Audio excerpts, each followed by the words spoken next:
What if the path to power wasn't noble, just necessary?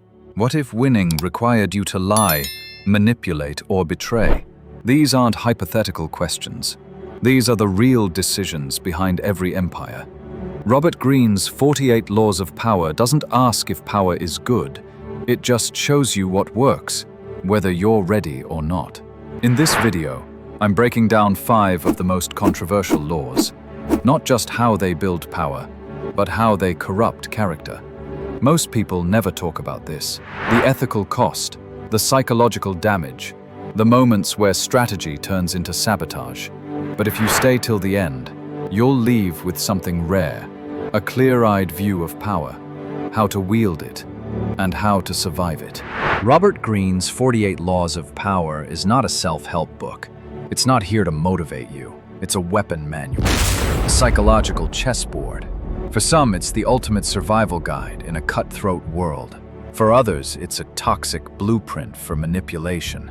Either way, it's been read by CEOs, generals, rappers, politicians, athletes, and everyday men trying to get ahead in a world that rewards control more than kindness.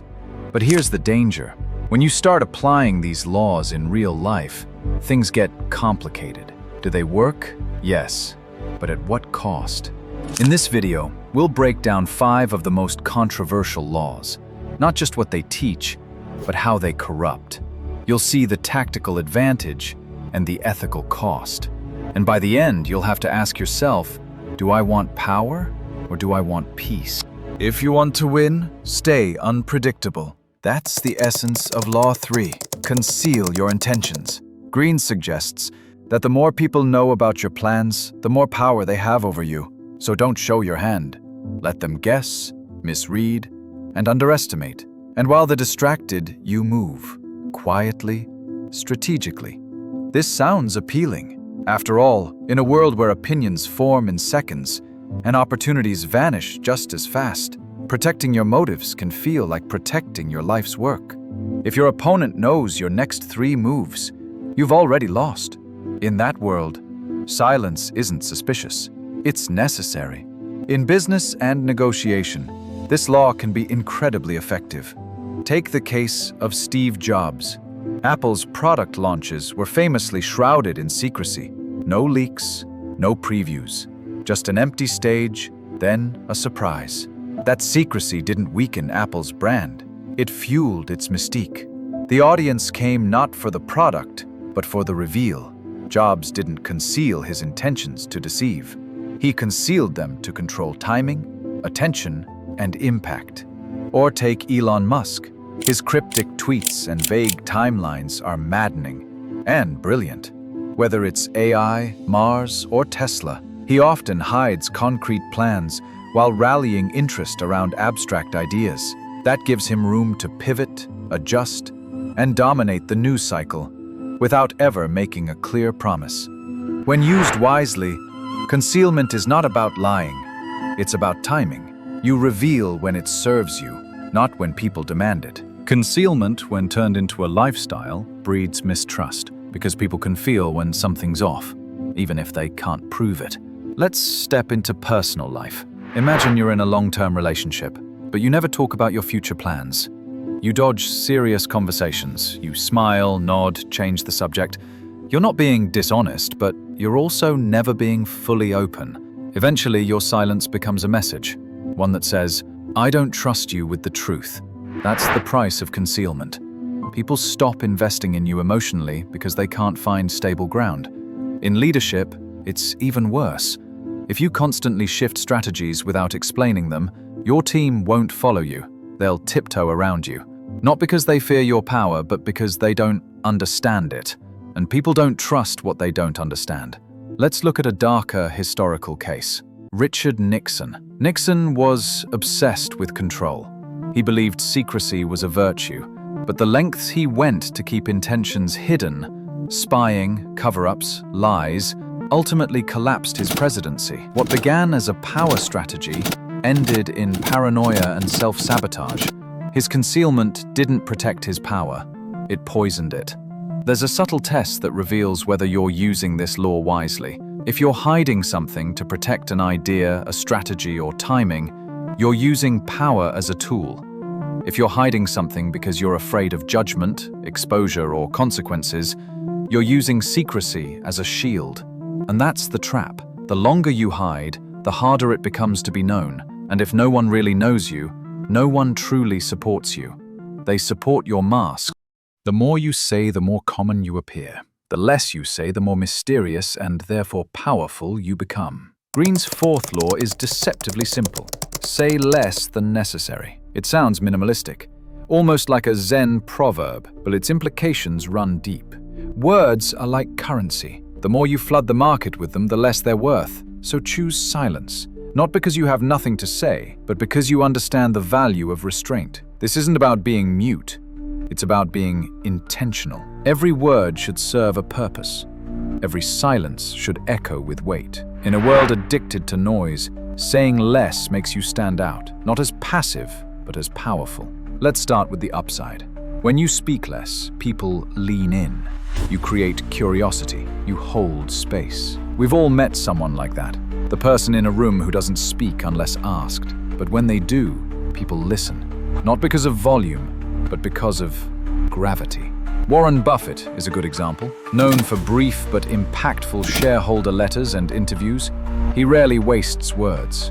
His economy of speech isn't a limitation, it's part of his reputation. Every sentence counts, and that's why people quote him like scripture. The same applies in negotiations. The first person to speak too much often loses leverage. Rambling reveals insecurity. Silence, on the other hand, makes others uncomfortable. If you're new in a group, speaking less allows you to observe, adapt, and understand the unspoken dynamics. As the old proverb goes, better to remain silent and be thought a fool than to speak and remove all doubt. Here's the catch. When this law is applied without emotional intelligence, it becomes cold, closed off, even arrogant. There's a difference between measured speech and aloof silence. Let's look at leadership. A leader who always says less than necessary might think they're being strategic, but their team might feel abandoned. Without clarity, people start to imagine the worst. Silence becomes a vacuum that gets filled with insecurity. Is he hiding something? Does she not trust us? Why won't they just tell us what's going on? In these situations, saying less doesn't build power. It erodes morale. Think of Elon Musk during times of Tesla's turmoil. His cryptic tweets may have generated hype, but they also triggered investor panic, employee confusion, and SEC investigations. Strategic silence turned into strategic ambiguity, and ambiguity breeds chaos when the stakes are high.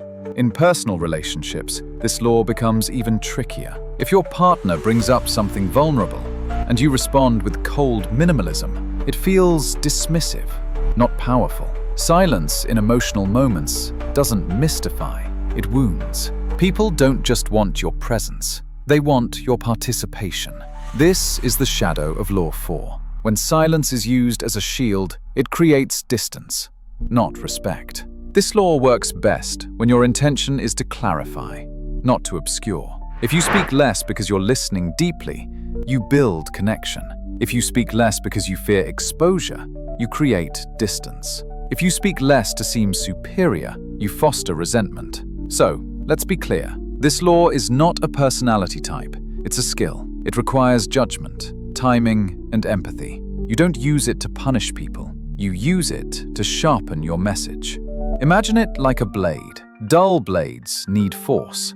Sharp blades need only a touch. Words work the same way. Ask yourself, are you choosing silence to observe or to avoid? Are you communicating enough for others to act? Are you quiet because you're calm or because you're closed? Because in the end, silence is powerful only when it leads somewhere. Otherwise, it becomes a barrier to trust. Power isn't just about doing the work. It's about owning the results. At first glance, Law 7 reads like a villain's manifesto. Greene advises, let others toil in the shadows while you step into the spotlight. Take their efforts, polish them with your name, and walk away with the reward. It sounds harsh, selfish, even unethical. But beneath the surface, this law speaks to a deeper reality. The world often rewards visibility more than effort. History remembers the names that led, not always the ones that built. In business, politics, and even art, being the face of success matters. And Greene doesn't suggest you rob others blindly. He suggests you manage perception. Let's explore that nuance. Think of Steve Jobs and Steve Wozniak. Wozniak built the early Apple computers, hardware genius, systems thinker. Jobs? He didn't solder chips or write code, but he envisioned the brand, told the story, and made Apple a cultural icon. Jobs took the credit. And while some say he stole the spotlight, others argue he channeled the vision. Wozniak himself admitted he deserved the recognition. He knew how to put everything together. So here's the reality. Great builders often need great presenters, and great presenters are often the ones remembered. The same happens in the corporate world. A skilled executive delegates complex projects to trusted subordinates. He lets the team do the groundwork, but when it's time to report results, he owns the outcome. Not because he's stealing, but because he orchestrated the system. This law also ties into leverage. You can't grow if you do everything yourself. Getting others to contribute frees you to think bigger, to scale, to lead. Here's where things get twisted. When you habitually take credit without giving any, when the people under you become invisible, disposable, when their work becomes a resource to exploit, not a relationship to nurture, that's not leadership, that's theft. Let's go back to Silicon Valley.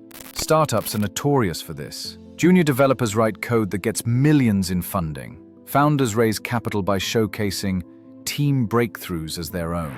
Over time, this creates resentment. Talent leaves, culture collapses. Because when people realize they'll never be recognized, they stop investing, not just in the product, but in you. Or consider academia. Researchers contribute years of data only to have senior professors publish it under their name alone. Technically allowed, but ethically corrosive.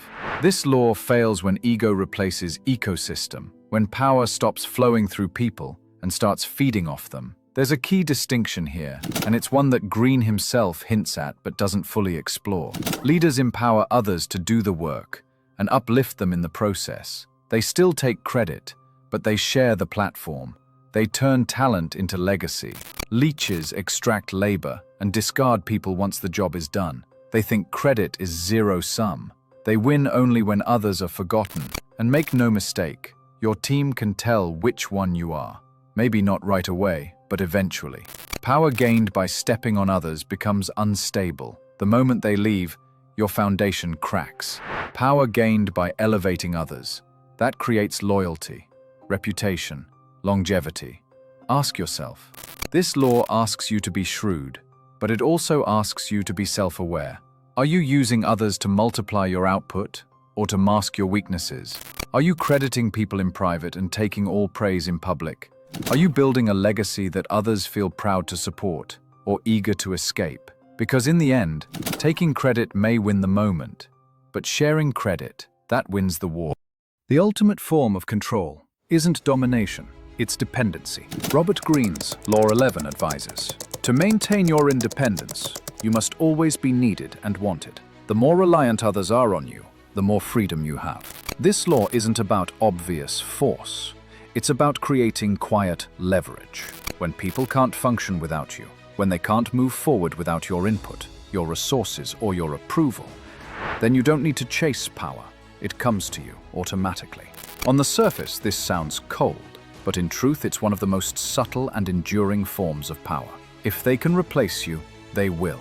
But if they can't, then you control the frame. Let's strip away the cynicism for a moment.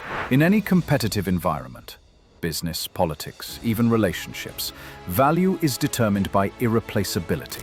The person who provides unique insight, unreplicable results, or holds a key connection becomes essential, and essentials are protected. Think about top-performing employees. They aren't the ones who clock in and out perfectly. They're the ones with critical know-how, the ones with the client relationship, the ones who understand the system no one else does. That's dependency. Quiet, strategic, earned. Even in ancient strategy, this principle appears. In The Art of War, Sun Tzu writes, "He who relies solely on the strength of his own sword is vulnerable. He who others rely upon for victory holds the kingdom. In today's world, this applies to thought leadership too. People become dependent on those who curate ideas, solve complexity, or simplify chaos. If your role is one that consistently clears confusion or unlocks momentum, you've built dependency through service, not control. Done ethically, this law becomes about increasing your value proposition, not just being useful, being needed. But this is where it gets ugly. Dependency, once weaponized, becomes manipulation. Because here's the truth. If you intentionally design people's failure in your absence, you're not leading, you're trapping. We've all seen this in toxic work environments. The manager who hoards information, the employee who refuses to train others, the founder who makes sure no one else understands how things really work. Because the day they do, he loses his grip. It's a fragile empire built on intellectual scarcity. Or think of personal relationships, where one partner controls all the finances, makes all the decisions, and subtly conditions the other to feel useless alone. That's not love. That's engineered insecurity. This law becomes dangerous when it relies on crippling others to maintain control, rather than empowering them to choose you freely. Because here's the paradox. Power that's forced fades. Power that's trusted endures. Let's clarify a crucial distinction. 1. Structural dependency. You control access to something vital: data, capital, networks. People depend on you because of what you own. 2. Emotional dependency. People depend on you because of how you make them feel: safe, confident, respected. This form of dependency builds deep loyalty, but if exploited, can become emotional blackmail. Most dangerous leaders exploit both. They bind people materially and emotionally, creating an ecosystem where escape feels impossible. But powerful leaders do the opposite. They provide value so consistently that people choose to stay dependent, not because they must, but because they want to. Ask yourself, dependency isn't always a trap. Sometimes it's a complement. But the question is, what kind of dependency are you creating? Are people thriving under your guidance or wilting without it? Have you made yourself valuable or just difficult to replace? Would your absence be felt because of what you withheld or because of what you gave? That's the difference between control and contribution. Never leave room for a wounded enemy to recover. Eliminate the threat completely, or prepare to face it again. Greene's 15th law is one of the most unforgiving. Crush your enemy totally. The logic is simple. A defeated rival who's left standing is still a rival. Maybe not today, but eventually. And if you don't end the conflict decisively, you give them time to regroup, resent, and retaliate. This law demands finality. No half measures, no truces. It's war strategy applied to power dynamics. Destroy the threat so thoroughly that it never resurfaces. It's brutal, but rooted in historical reality. Power invites opposition. That's a given. In war, politics, or business, leaving your enemies with even a shred of influence can become a fatal mistake. Take Octavian, the man who became Caesar Augustus. After defeating Mark Antony and Cleopatra, he didn't settle for exile or negotiation. He ended them, publicly, decisively. The Roman Republic ended and an empire began. Or consider corporate takeovers. When one company absorbs another, there's often a clean sweep of the old leadership, not out of spite, but because any remnants of the old regime can sabotage the new vision from within. It's not always about cruelty. Sometimes it's about stability.